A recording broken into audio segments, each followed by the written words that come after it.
Yeah, it's gotta be. He's going too fast.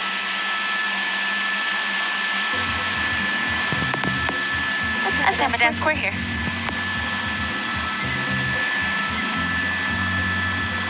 Oh gosh, this guy's gonna crash.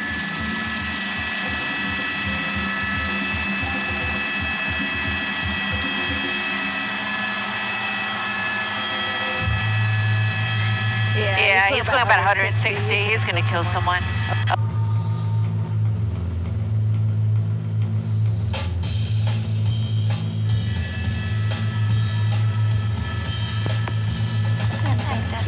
Make sure you copy the word overhead. And this guy is probably going the fastest I've ever seen anyone go.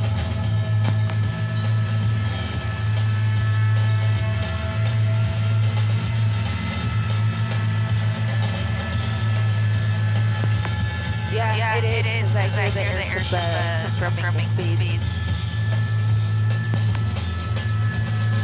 It's true that it is going to. We're not going to be able to keep up.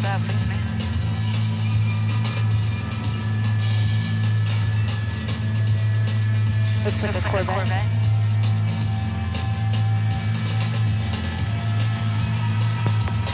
NSC, I'm out in Laverne. Can you reset my IFB?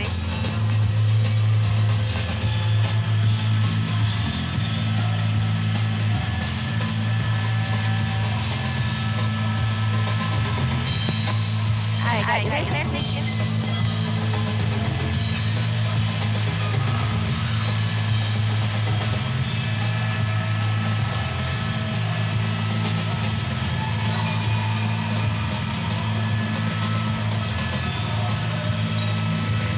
It's back, scanner 2. I can hear you, yeah, go ahead. I got you there. Yeah, but you're pretty sure before we're over high-speed police pursuit in Laverne. We're on the westbound 210 freeway. Westbound 210 freeway, completely blacked out, driving at about 130 miles an hour plus.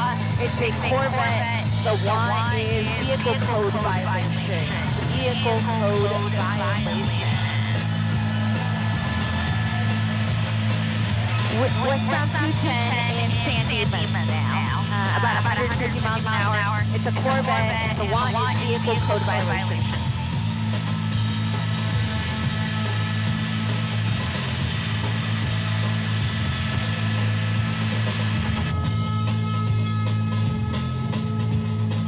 They would just have to decipher what way he's going to go. For the most part, he is somewhat predictable because when he does hop on a freeway, it seems like he's staying on it for a little bit before transitioning. But the only other problem is that he's kind of all over the roadway, which makes it really difficult to guess which lane he's going to be in. To prove that there is such a thing as free money, we gave people a little sample of Ibotta. Hi, would you like to have sample? What is this? Ibotta. If I could just take this. Incredible. Yeah, so he's about half of the speed right now, which is incredible when you think about it. But he's slowing down a little bit. He's at a light. He's going to go under the freeway. I'm going to move over because he should pop out the other side. There he is, and he's going to get back on the freeway, it looks like. Actually, he's paralleling the freeway, so he's not quite on the freeway. He's just on the north side of the freeway and working his way through a surface street here in the downtown LA area, currently on Venice and Hope.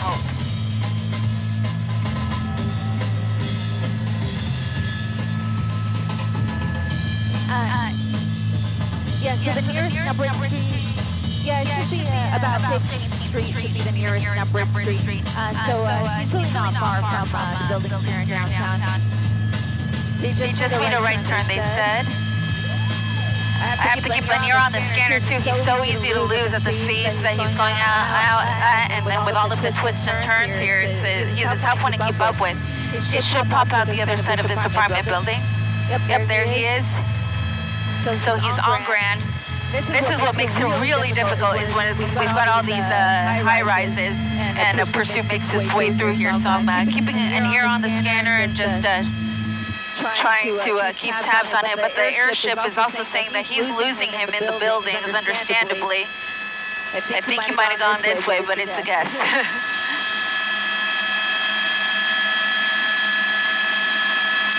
it was a one-way street and he went the wrong way, which is exactly the reason why police tried to pull him over to begin with. So he did go the wrong way there for a moment. But here he is. He should pop out right here. Again, these are tough to follow when we've got all these high-rises. So we're dodging the buildings, dodging cranes. Currently northbound on Broadway from Olympic. It seems like it. I think he's lost here. It doesn't seem like this is his turf. Again, this started in Pomona, so he's likely more familiar with the freeways over there, the 60, the 210. It seemed like he favored those and did quite well driving around there. But now in the downtown LA area, it seems like he just simply made a mistake getting off the freeway and is trying to work his way to the freeway. So the nearest freeway would be the 110 freeway, and that should be coming up soon.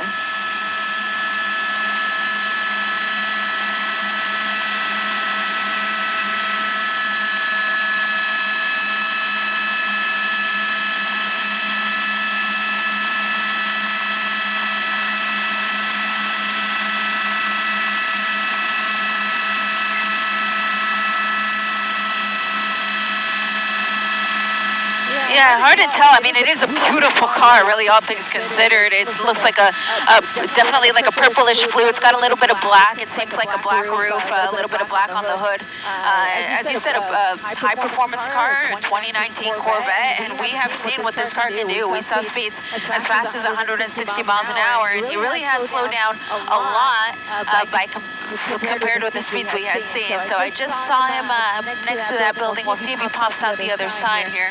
But I'm also keeping an ear on the scanner just in case he made a turn that I didn't see. So he's Hill, yeah?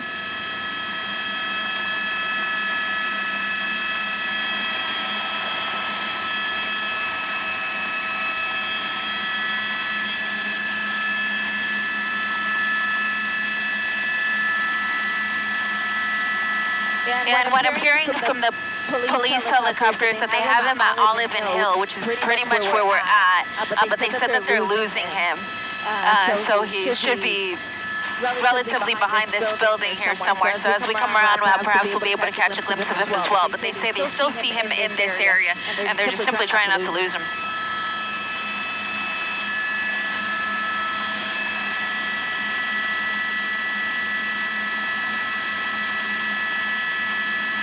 Hill and 7th up here. Okay. Grand and 8. Right here.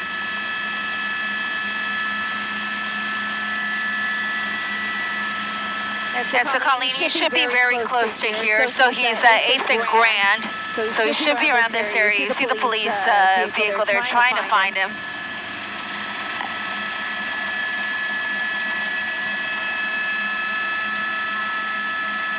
So he should be in this area. I am hearing that they're trying to get the airship to just follow it and take the units off, but the helicopter's having trouble keeping tabs on it. So at this point, what I'm hearing is that the police helicopter does not see him, but they're trying to get some of these units behind him.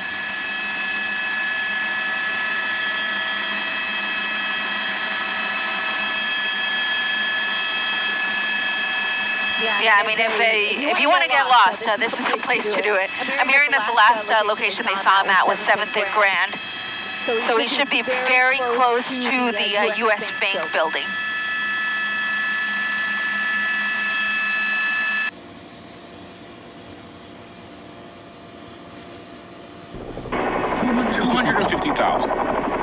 That's the number of high-speed police pursuits that occur every year in the United States. No other country on Earth comes even remotely close.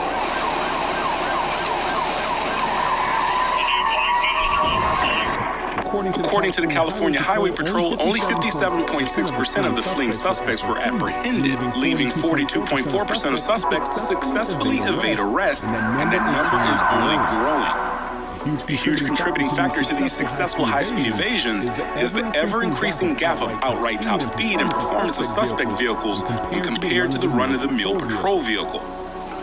There's a common theme amongst these seemingly uncatchable cars, though, a sort of recipe that makes them an absolute pain for law enforcement to catch.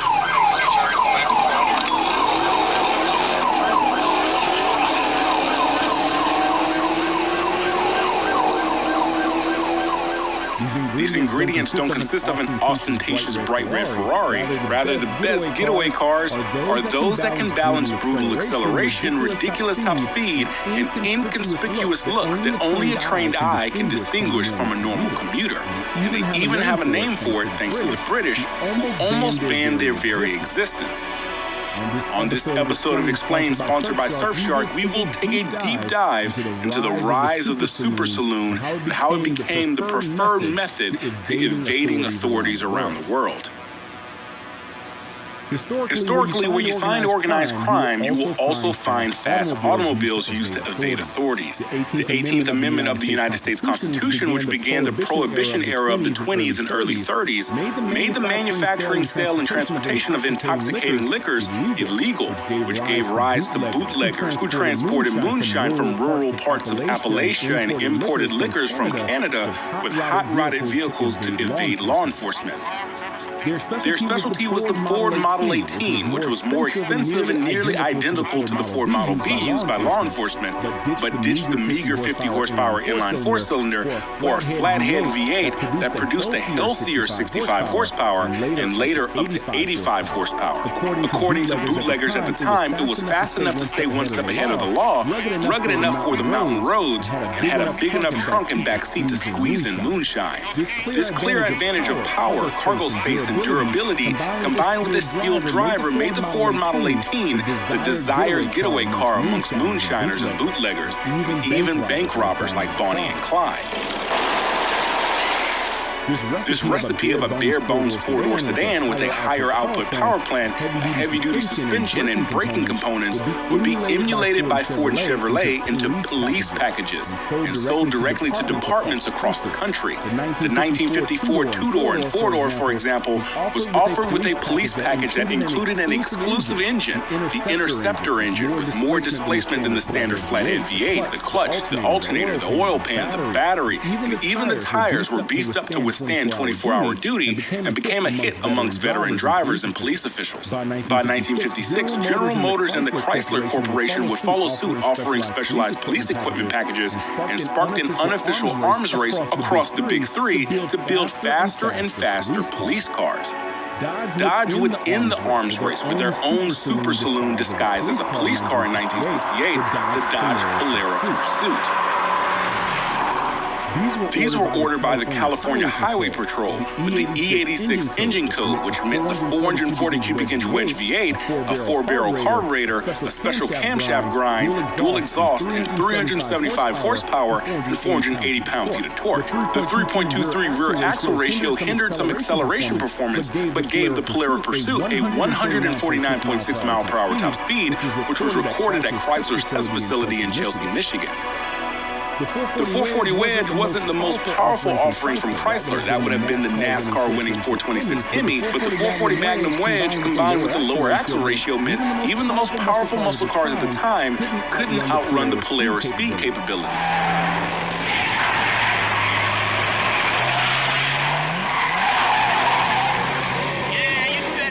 This philosophy of brutally fast and high-tech for the time police cruisers wasn't adopted universally around the world, especially in the United Kingdom. British police cars were smaller, more nimble, and less elaborately equipped than their American counterparts, and preferred manual gearboxes versus the slushy automatics. Occasionally, though, a special car is needed for a special job. Bedfordshire decided the only weapon to win the joyriding war was the 150-mile-an-hour Cosworth Sierra. The narrow British roads, combined with the parking space limitations and higher tax on fuel, made the American recipe of a big V8 four-door patrol car unideal for police work. That would all change with the rise of super saloons in Europe. BMW had their E34 chassis code M5.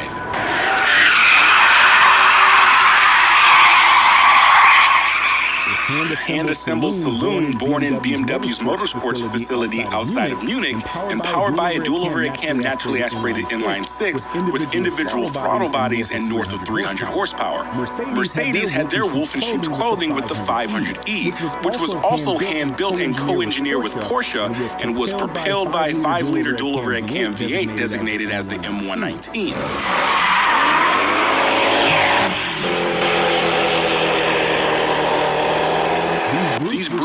stolen at alarming rates, and they became the tool of choice for jewelry heists and ram raids across Britain in the 90s. One specific model became literally uncatchable by authorities, and it wasn't a BMW nor a Mercedes, rather an amalgamation between General Motors and their recently acquired Lotus Engineering, known as the Type 104, or better known as the Lotus Carlton. These cars began as a 3000 GSI Vauxhall Carlton or Opel Omega off the production line and shipped to Lotus Engineering to be intensely modified. The inline six received a longer stroke forged steel crankshaft, increasing the displacement from 3 liters to 3.6 liters, and ditched the natural aspiration for twin Garrett T25 turbochargers. The forged moly pistons reduced compression from 10.0 to 1 down to 8.2 to 1 to account for the increased cylinder pressure since it was now boosted. The output increased from an already healthy 201 brake horsepower up to 377 brake horsepower. It had wider fenders and bodywork, enormous ventilated disc brakes, a limited slip differential, and only offered with a 6-speed manual from the Lotus engineered ZR1 Corvette.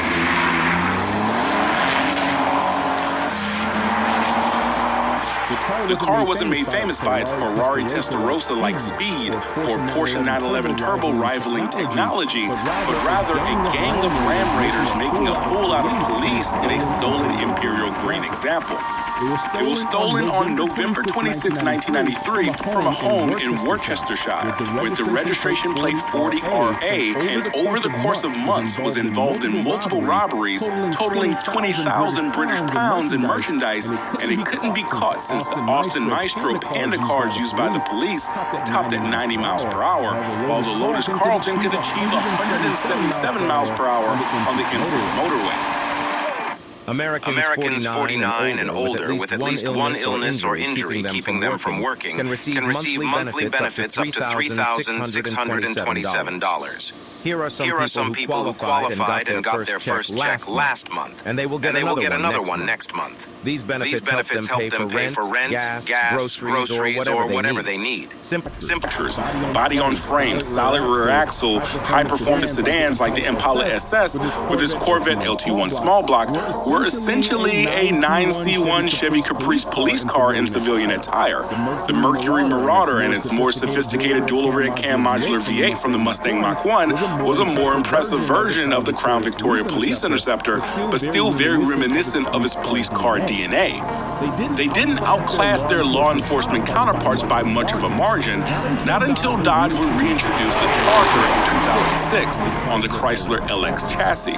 Law enforcement agencies quickly flocked to the Charger Pursuit package as it was more stable at high speeds than the Crown Victoria or Caprice, given its Mercedes E-Class engineered independent rear suspension, and offered a 5.7-liter Gen 3 Hemi V8 from the Road and Track or RT trim of the civilian Charger that made 340 horsepower, and a Mercedes 5-speed automatic, which gave it a 150 mile per hour top speed, finally eclipsing the 1969 Polara Pursuit after nearly 4 decades. Alongside the Road and Track-based Pursuit, the SRT8 or Street and Racing Technology variant was available to the civilian market only, which completely outclassed the Pursuit Charger. The 6.1-liter Hemi was in essence a hot-rodded 5.7-liter Hemi with a laundry list of upgrades like its stronger cast iron block, larger bore diameter, a forged steel crankshaft, higher compression from 9.6 up to 10.2 to 1, more aggressive camshaft grind, and cylinder heads that flowed exceptionally for a pushrod design. The new Hemi power plant gave 85 more reasons why it was the go-to super saloon, and thieves would quickly catch on.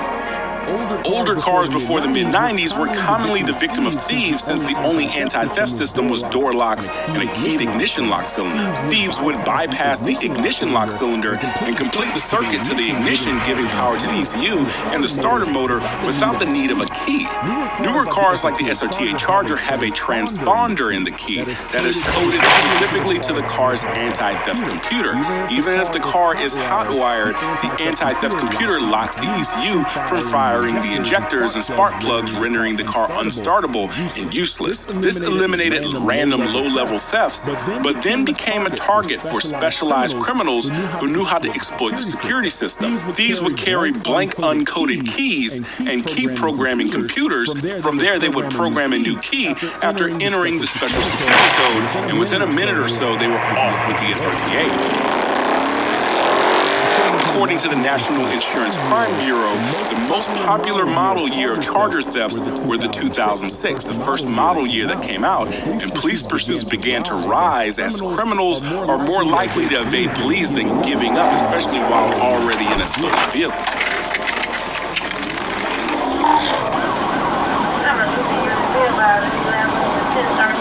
The supremacy of the Charger as the go-to getaway car would only get more and more ingrained as the years progressed.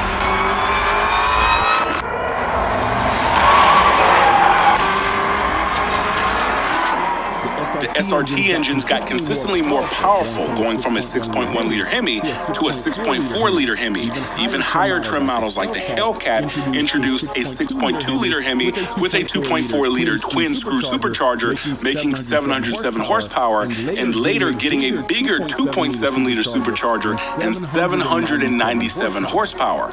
All the while, the Pursuit Charger kept the standard 5.7-liter Hemi, and while it did get a power bump from 340 to 370 horsepower, it was completely outclassed by the SRT variants used by getaway drivers.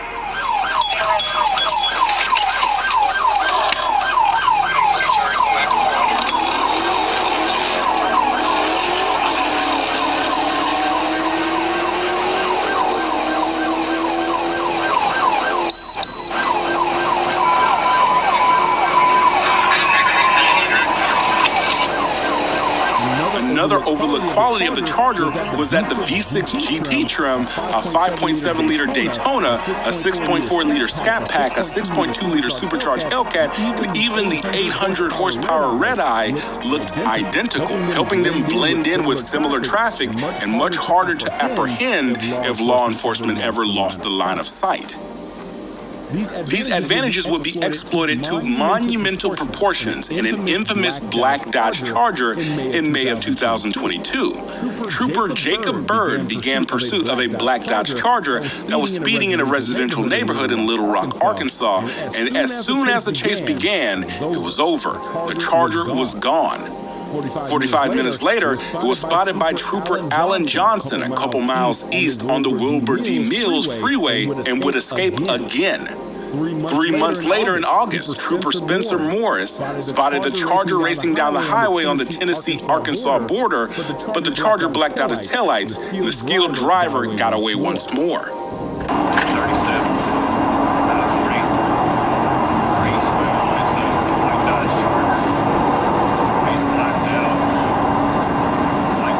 A month later, on September 4th, Trooper Quincy Harris tried chasing the infamous Charger in south of Little Rock, Arkansas, but was dusted as soon as it started.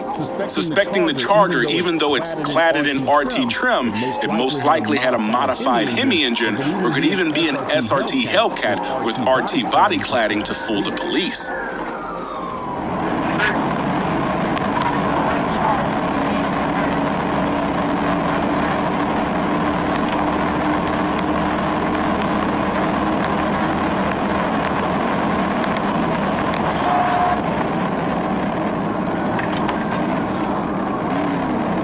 2 weeks later, on the same highway as the second pursuit in May, the black Charger would toy with the police, purposefully pulling over for a traffic stop, and as soon as Trooper Monte Hernandez touched the back of the car, it was gone.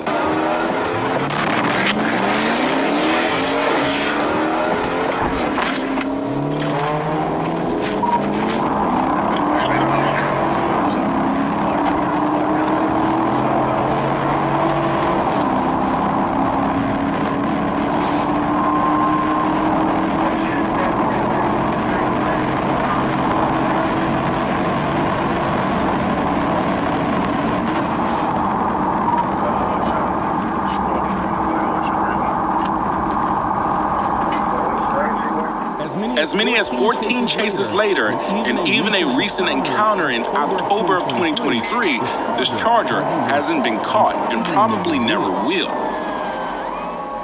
The Blackout Charger is, in essence, America's RA40 Lotus Carlton, a car that was uncatchable for its era, and getting within 100 feet of it is because the driver let you. Both were built on very common saloons of their time, one modified by Lotus Engineering to be the world's fastest saloon, and one most likely modified in his garage to evade law enforcement for shits and giggles. While the RA-40 Carlton's legendary existence came to an end in 1994, the Blackout Charger is still alive, and there's no telling if the next Black Charger with a loud exhaust you see is just an average Mopar enthusiast or the infamous Blackout Charger. And remember, if you ever want to be uncatchable and not risk prison time, it's just easier to sign up for Surfshark. So look in the description down below. Thanks Surfshark for sponsoring this video. It keeps the content free. This your dude Ronaldo over here at Diamond 40. I am not gay. I have relationships with women and sex with men. And I got news for you. That means you're gay.